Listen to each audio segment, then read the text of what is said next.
राजस्थान की भाषा हो, संस्कृति हो या लोक व्यवहार हो, इनमें से किसी भी चीज़ की जानकारी देनी हो तो दो शब्दों का शुमार आवश्यक होता है। एक है सूरमा और दूसरा है चूरमा।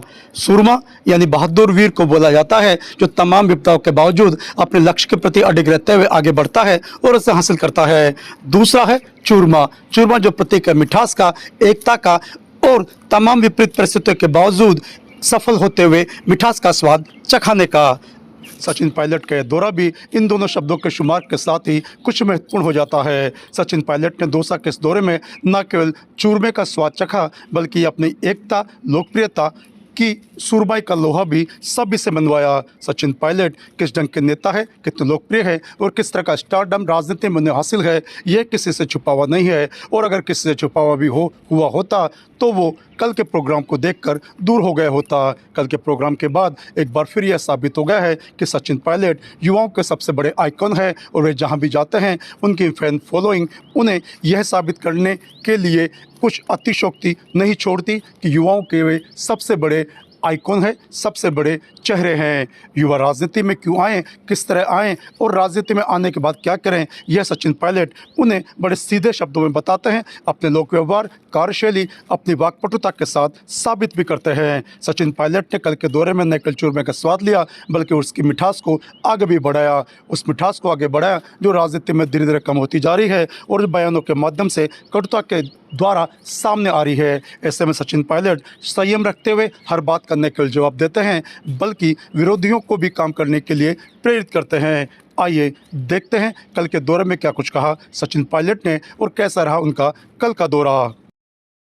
जिस राष्ट्रपति को खींच खींच कर प्रधानमंत्री गले लगाते थे, अभी वहाँ होकर आए हैं, उसका पुरस्कार ये मिला है कि इतना भयंकर टैरिफ लगाया है कि अर्थव्यवस्था चरमरा जा सकती है, लाखों नहीं करोड़ों लोगों के रोजगार जा सकते हैं। ऐसे समय पर कि देश में इस पर चर्चा होगी, लोग जवाब मांगेंगे, हमें प्रभावी कार्रवाई करनी पड़ेगी, उससे बचने के लिए बड़े बड़े देशों ने कदम उठा लिए हैं। यूरोप ने, इंग्लैंड ने, चीन ने कि हम अमेरिका के खिलाफ कदम उठाएंगे। भारत अभी तक चुप है और उस जवाब देने से बचने के लिए इस बिल को लेकर आए हैं। और हम लोग तो चाहते हैं अगर किसी भी क्षेत्र में आपको कुछ कमियां दिखती हैं, कुछ गलतियां हुई हैं, उसको सुधारने के लिए आप रिफॉर्म करना चाहते हैं, उसमें कोई आपत्ति नहीं है। लेकिन ये बिल जानबूझ के लाया इसलिए गया है ताकि लोगों के अंदर एक भ्रम पैदा हो। धर्म के नाम पर लोगों का जो बंटवारा करने की कोशिश भाजपा हमेशा करती है, उसी रास्ते वो चलना चाहते हैं। और हमें लगता है कि पूरे विपक्ष को 234 विपक्ष के इंडिया अलायंस के सांसद हैं, जिस प्रकार इस बिल को लेकर आए हैं, जिस जल्दबाजी में लेकर आए हैं और जिस मंशा से लेकर आए हैं, उस पर बहुत बड़े सवाल उठते हैं। और मुझे लगता है कि ये जानबूझ के एक द्वेषता पैदा करने का माहौल निर्मित करने का काम भाजपा कर रही है। पेपर लीक प्रकरण को लेकर आपने अपनी सरकार में की यात्रा निकाली थी, अब विपक्ष में है, तो इस पेपर लीक प्रकरण के मामले में आपका क्या? सरकार लगातार दावा कर रही है हम बड़े बड़े मगरमच्छों को पकड़ेंगे, हम किसी को छोड़ेंगे नहीं। अब 1.25 साल हो गया है, छोटे मोटे 2-5 लोग पकड़े होंगे, लेकिन सरकार जो केंद्र में भी उनकी है, राज्य में उनकी है, CBI है, सारी एजेंसी हैं, बावजूद उसके क्या उनकी व्यवस्थाएं हैं कि वो अभी तक लोगों को पकड़ नहीं पा रहे हैं, ये समझ से परे है। और मुझे लगता है कि इसमें कुछ ना कुछ छुपाने को होगा, नहीं तो सरकार आश्वासन के बाद भी कार्रवाई नहीं कर रही है। और ये बहुत बड़ा एक सरकार के ऊपर सवाल उठता है कि आपकी इंटेंशंस क्या हैं। आप नौजवानों के साथ न्याय करना नहीं चाहते हैं तो हम भी जवाब मांगेंगे, जनता भी जवाब मांगेगी। MSP खरीद नहीं हो पा रही फसलों की, तो पूरे प्रदेश में हाल देख लिया हम लोगों ने। MSP पर पहली बात तो सरकार ना तो बना पाई है कानून, केंद्र सरकार, और राज्य सरकार को भी जो बोनस घोषित करना था वो भी नहीं कर पाई है। तो यहाँ तो मैंने जैसा अपने उद्बोधन में कहा, सरकार अपने आप ही चल रही है। इस पर नियंत्रण, इस पर प्रशासनिक जो कंट्रोल होता है वो सरकार का बिल्कुल नहीं है।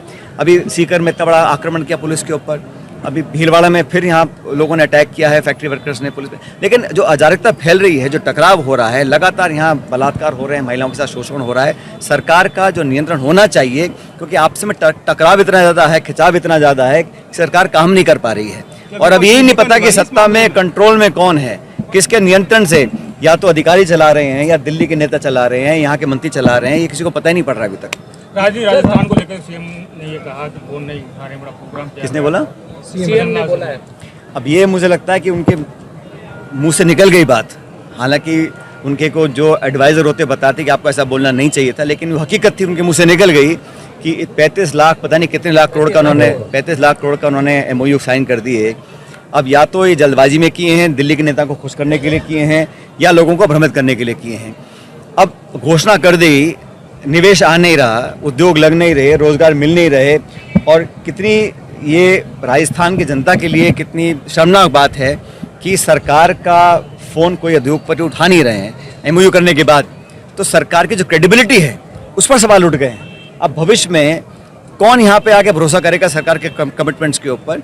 हमारी जब सरकार कांग्रेस की थी, हमने जो कहा सो किया, अतिशोक्ति नहीं करी, झूठे वादे नहीं किए, और ये 35 लाख करोड़ की जो संख्या है, कोई मंत्री बोलते हैं इतने लाख करोड़, किसी को पता ही नहीं है, असमंजस पैदा हुआ है, कोई वक्तव्य अभी तक नहीं आया है।